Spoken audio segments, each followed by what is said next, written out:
At Viewrail, we design, engineer, and fabricate our products right here in the US. We're giving you a behind-the-scenes look at how it's all done. So one thing that's interesting about our company is you see all of these bins that are behind you. We have with all the software that we really believe in, I also hate software on the other side of things. We have no MRP system. We have no materials requirements planning system or enterprise requirements planning system. If we need a part, the trigger is an empty bin. Yes, you heard it. There's no master planning scheduling system. The only trigger that tells us to make more parts is an empty bin.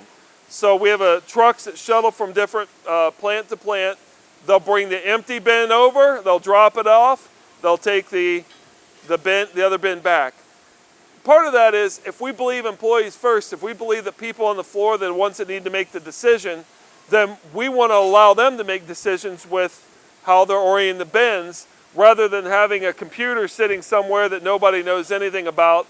The computer said, hey, build this thing, when the person on the floor knows that that's stupid and we don't need any of those, because they can look and see how many are in the bin. So we really allow the floor to make the decision by allowing a bin system.